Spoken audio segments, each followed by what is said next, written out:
The Burma Army has now called in fighter jets, and so I'm taking shelter in this drainage ditch. I can hear the jet right overhead. Come a little more. Hey, Chuck. Yeah. Lord, please bless us in Jesus' name. Amen.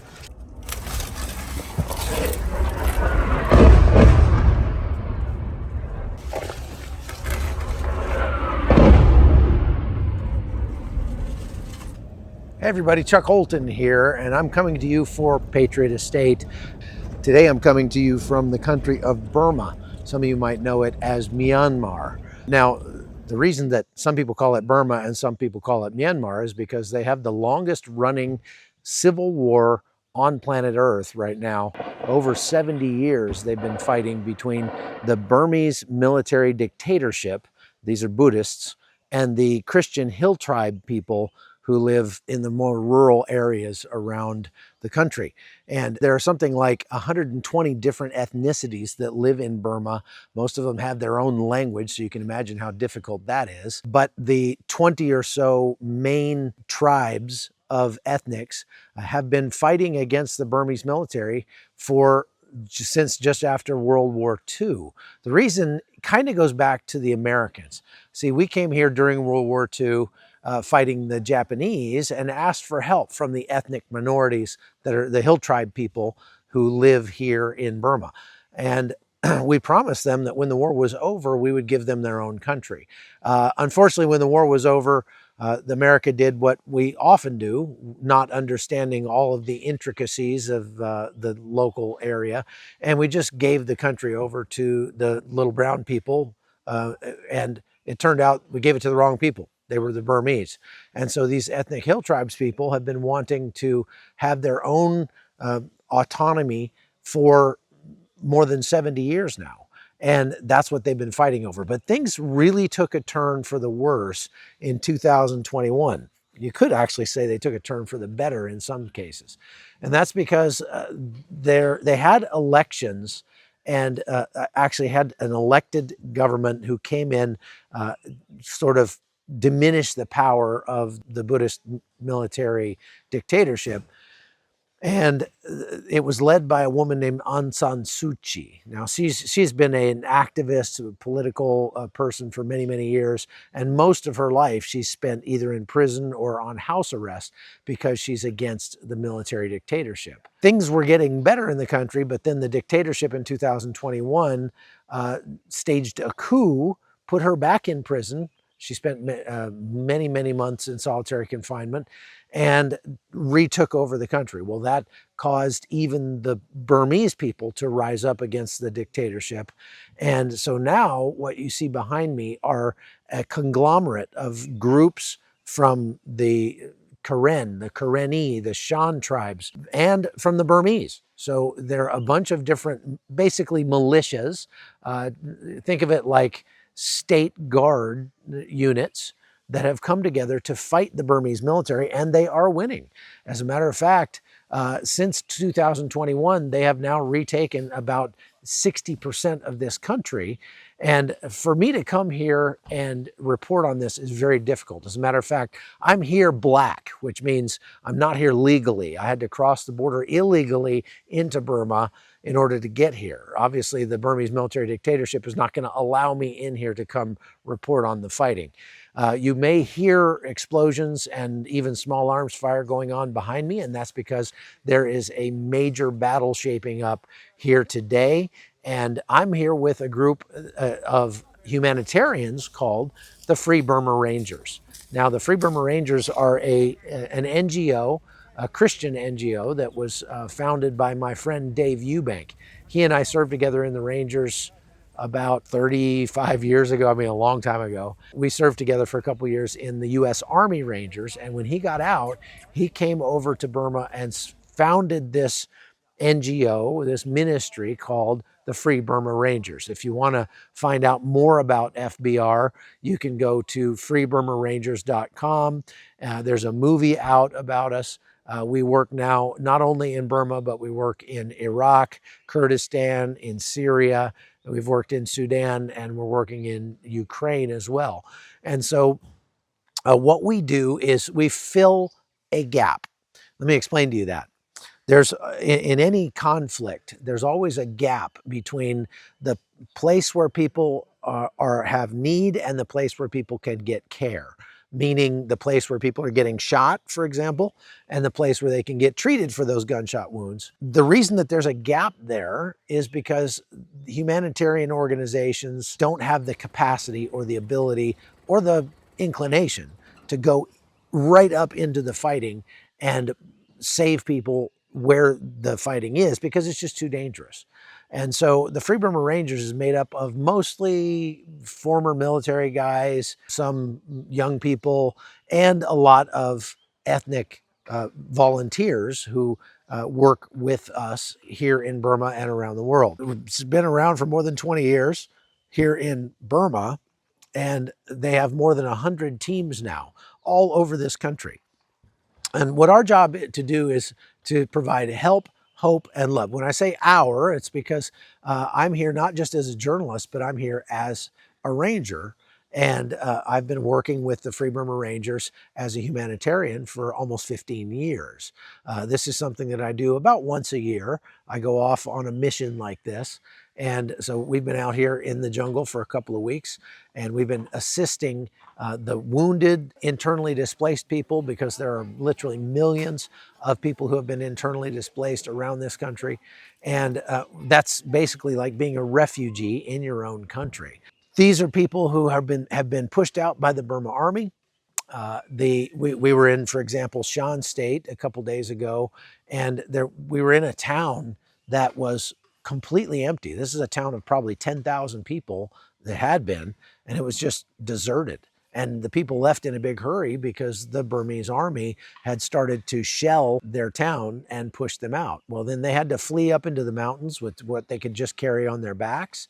And so we go and we help those people by bringing them food, by bringing them medical care, and bringing them hope, letting them know that somebody cares about them and is willing to put our lives at risk to come and help them as best we can. So that's what Free Burma Rangers does. Today, as this battle is shaping up back behind me, you can see our volunteers that are sort of scurrying around back there, because we just got here, it's early in the morning, and we are setting up a casualty collection point. We expect that there will be some wounded from the battle today, and so we're going to be treating those wounded. We have teams that will be going right up into the fighting.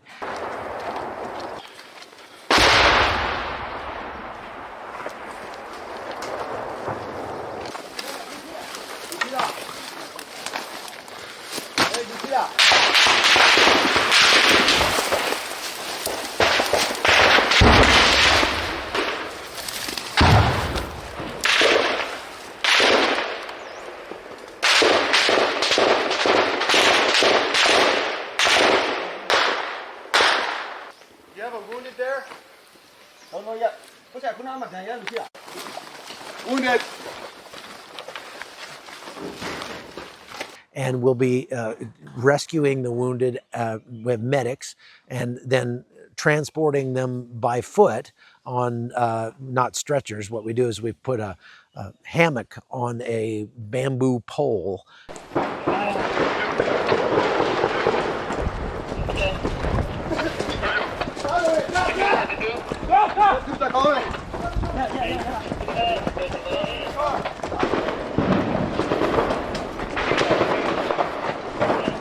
And we run with them that way and carry them through the jungle. It's much easier than a stretcher. We get them back here to the casualty collection point. We have a couple of surgeons that are here from the United States and from Germany, and they will be saving lives here all day long, most likely, as this battle unfolds. So the way the battle is shaping up, the Hill Tribe people, the rebel army, let's say, they don't have a ton of weapons. Nobody is helping them. They've been attacked and persecuted by the Burmese dictatorship for decades, and nobody knows, nobody cares. These are Christian Hill Tribe people, and they've been Christians for more than 100 years here, because they were evangelized by an American Baptist missionary named Adoniram Judson back in the 1850s, I believe. And so you drive around this part of Burma, and you'll see a lot of actual churches that look like a church in the United States. You'll also see a lot of Buddhist shrines and temples and monasteries and things like that, because there are a lot of Buddhists here as well. I even met some Muslims yesterday. But without a doubt, the people here, they just are fighting for their freedom. They have been brutally persecuted. The Burmese army has killed at least 10,000 Christians every year since I've found out about this conflict, which was back in about the year 2000. And so these people have been under incredible repression, and they are finally starting to rise up and throw that repression off. But this is what it takes to do it. These people, you're seeing the birth of a nation here. You hear that explosions off in the distance. That fighting that is going on is the kind of thing that America experienced in 1776 when they were fighting to liberate themselves from British rule. And so we want to be here to stand with them and to support them as Rangers. And of course, while I'm here, I'm going to be reporting on that and trying to bring you the information about it. But we expect that within maybe a year, maybe two, that the Burmese military will completely collapse and they will be able to go back to a democratic form of government here in Burma. They've already made plans for that. They've already put together their new government. They're even setting aside seats in their new government for factions that have not joined their side yet, who are still their enemy, because they expect that they will soon have unity once the Burma army falls. And why else would we want the Burma army to fall? Well, because it's a criminal organization. We've passed a lot of poppy fields. Burma is the second largest producer of illegal heroin on planet Earth. There are, if you drive along the border with Thailand, you can actually see into Burma, see across the river, these massive complexes that look like big industrial centers. And these are actually scam centers that have been set up by Chinese businessmen here in Burma. They bring in people on false pretenses and then basically make them slave labor at these scam centers, make them call and email. If you've ever gotten a fake friend request on Facebook or Instagram or something like that, that you could tell just something was off. Maybe their English was a little weird, or like me, I get friended by these very good-looking, busty teenage girls or something, and it's like, what single teenage girl is going to want some grandpa, to be her friend? I was just like, something's off about that. Well, many of them come out of these scam centers in Burma, and the purpose of them is to scam Westerners out of their money. And they make literally billions of dollars a year for these crooked Chinese businessmen. But also the Burmese military junta gets their cut.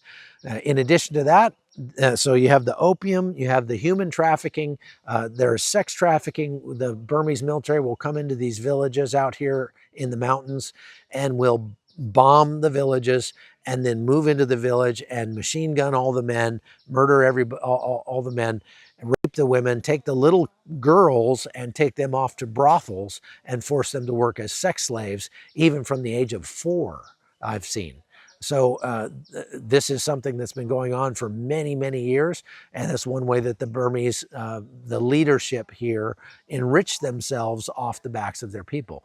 The other thing that they do is Burma has a tremendous amount of natural resources in terms of jewels and minerals and things like that. So rubies and gold all over this country, and jade and other precious minerals. And so they basically work people. There's a lot of forced labor that goes on in Burma, and most of that money goes to these military dictators that form a part of the Burmese military junta. So it's a giant criminal organization. They are being supported right now. The Burmese military is being supported by fighter jets and attack helicopters and things like that from Russia. So the Russians are involved here. They obviously want to do whatever they can to destabilize everywhere in the world, because that dilutes the attention of the West and the United States and NATO and the United Nations and that sort of thing from the war in Ukraine. And so they've been causing conflict, fomenting conflict all around the world since the war started in Ukraine. That's what's going on here. So I'm going to get to work.